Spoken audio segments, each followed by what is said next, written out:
નમસ્કાર વિદ્યાર્થી મિત્રો, આપણે અત્યારે ચેપ્ટર 5 ગરીબી કરી રહ્યા છીએ, બરોબર? જેમાં આપણે ગરીબીના સ્વરૂપમાં બે પ્રકાર છે, બે સ્વરૂપો છે. એક છે નિરપેક્ષ ગરીબી અને બીજું છે સાપેક્ષ ગરીબી. જે નિરપેક્ષ ગરીબી છે એ કોને કહેવાય? તો કે કોઈ પણ વ્યક્તિ હોય એને જીવનની જે લઘુત્તમ પાયાની જરૂરિયાતો છે એ જરૂરિયાતોને સંતોષવા માટે એને જે લઘુત્તમ આવક અને ખર્ચની જરૂર પડે, તો એ આવક અને ખર્ચની જે લઘુત્તમ સપાટી નક્કી કરવામાં આવી હોય એ સપાટીને ગરીબી રેખા કહેવાય. અને એ સપાટીથી ઓછી આવક અને ખર્ચ ધરાવતા વ્યક્તિને નિરપેક્ષ ગરીબી કહેવાય. અને ભારત જેવા દેશોમાં નિરપેક્ષ ગરીબીનો ખ્યાલ છે એ વધુ જોવા મળે છે, બરાબર? જ્યારે સાપેક્ષ ગરીબી છે એ શું છે? તો કે સાપેક્ષ ગરીબી છે એ સમાજના જે જુદા જુદા વર્ગો છે કે જે જુદી જુદી આવક ધરાવે છે એ વર્ગોની આવકની કમ્પેરિઝન કરવામાં આવે છે, તુલના કરવામાં આવે છે, અને એ તુલના દ્વારા વ્યક્તિને ગરીબ જાહેર કરવામાં આવે છે. તો એક વર્ગની તુલનામાં બીજા વર્ગની આવક ઓછી હોય તો એ વ્યક્તિ છે એ સાપેક્ષ ગરીબ છે એમ કહેવાય. અહીંયા આવકની તુલના કરવામાં આવે છે અને ઓછી આવક ધરાવનાર વ્યક્તિ છે એ બીજા વ્યક્તિની કમ્પેરિઝનમાં સાપેક્ષ ગરીબ કહેવાય છે, બરાબર? તો જોઈએ સાપેક્ષ ગરીબી. સાપેક્ષ ગરીબી એટલે સમાજના અન્ય વર્ગોની તુલનામાં અમુક એક વર્ગની ગરીબ હોવાની સ્થિતિ. સમાજના જે જુદા જુદા વર્ગો છે એની તુલનામાં એક વર્ગની જે ગરીબ હોવાની સ્થિતિ છે ને સાપેક્ષ ગરીબી કહેવાય. ગરીબીના આ ખ્યાલમાં સમાજના ભિન્ન ભિન્ન વર્ગોની આવકની સપાટીનો આધાર લઈ તેમની આર્થિક સ્થિતિની તુલના કરવામાં આવે છે.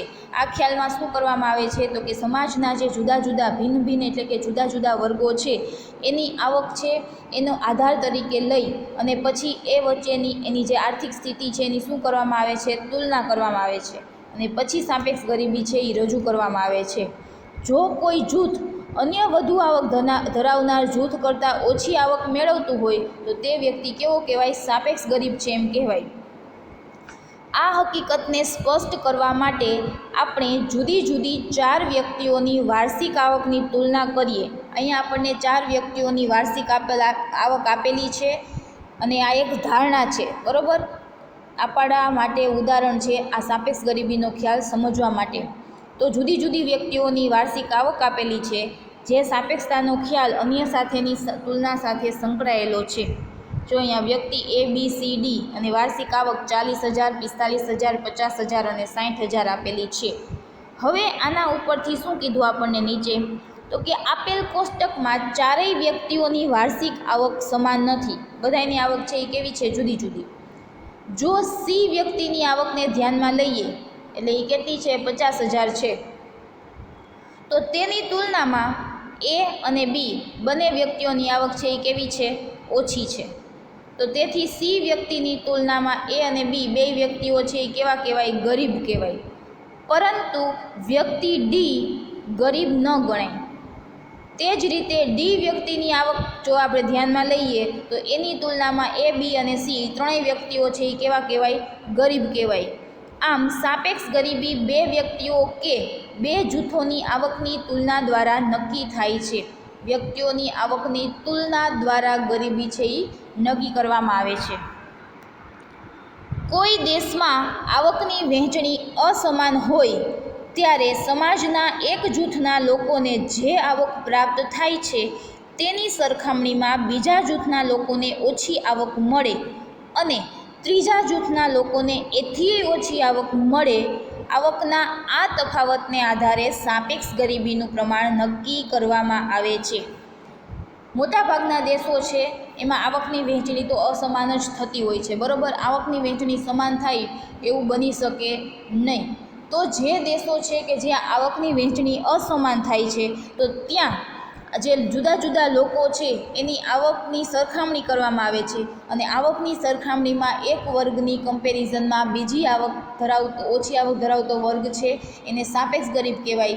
અને એની કમ્પેરિઝનમાં એથી જે ઓછી આવક ધરાવે છે એ વ્યક્તિ છે એ સાપેક્ષ ગરીબ કહેવાય. તો જુદા જુદા વર્ગોની છે એ કમ્પેરિઝન કરવામાં આવે છે અને પછી સાપેક્ષ ગરીબીનું પ્રમાણ છે એ નક્કી કરવામાં આવે છે આવકના તફાવતના આધારે.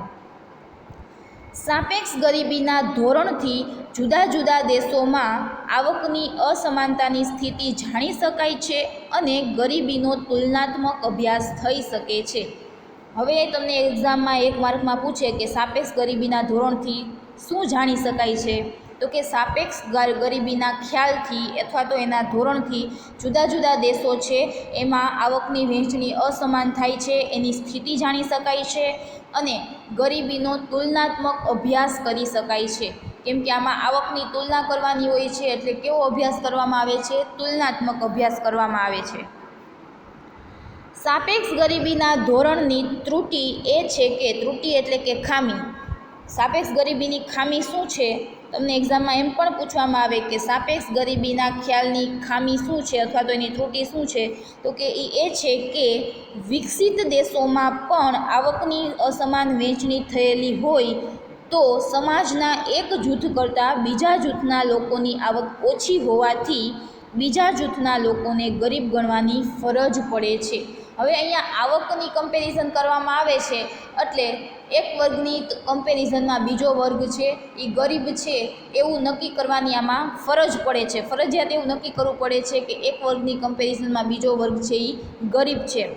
પરંતુ વિકસતા દેશોના, વિકસતા એટલે કે આપણા ભારત જેવા દેશો કે જે વિકાસના પંથે છે, વિકાસશીલ છે, બરાબર, વિકાસમાન છે, તો એ દેશોના ગરીબોની સરખામણીમાં તેઓ ગરીબ હોતા નથી. તેથી સાપેક્ષ ગરીબીના ધોરણ કરતાં નિરપેક્ષ ગરીબીનું ધોરણ વધારે પ્રસ્તુત છે. પરંતુ જે વિકસતા દેશો છે તો એમાં શું છે, તો કે એમાં કમ્પેરિઝનમાં એની સરખામણીમાં તેઓ ગરીબ હોતા નથી. હવે જે વિકસિત દેશોના ગરીબો છે, સાપેક્ષ ગરીબો જે વિકસિત દેશોના છે એની અને વિકાસશીલ દેશોના ગરીબોની કમ્પેરિઝન કરીએ ને તો વિકાસશીલ દેશોની કમ્પેરિઝનમાં વિકસિત દેશોના લોકો છે એ ગરીબ હોતા નથી, કેમ કે એના કરતાં તો એની આવક છે એ વધુ જ હોય છે.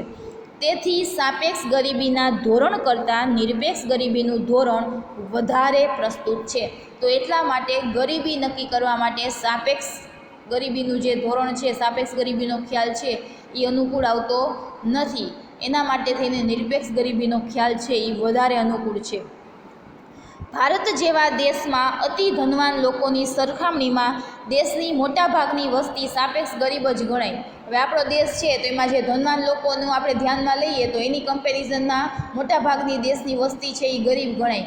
કેમ કે આપણા દેશમાં શું છે, તો કે આવકની વહેંચણી છે એ બહુ મોટી અસમાન ધોરણે થાય છે અને એના કારણે જે ગરીબો છે એ વધુ ગરીબ બનતા જાય છે, અમીરો છે એ વધુ અમીર બનતા જાય છે અને દેશમાં ખૂબ વધુ વસ્તી હોવાના કારણે અને શિક્ષણનું નીચું સ્તર, બેરોજગારીનો ઊંચો દર હોવાના કારણે મોટાભાગની વસ્તી છે એ ગરીબી સાપેક્ષ ગરીબ જ કહેવાય જો આપણે ધનવાન લોકોની ગણતરી કરીએ તો.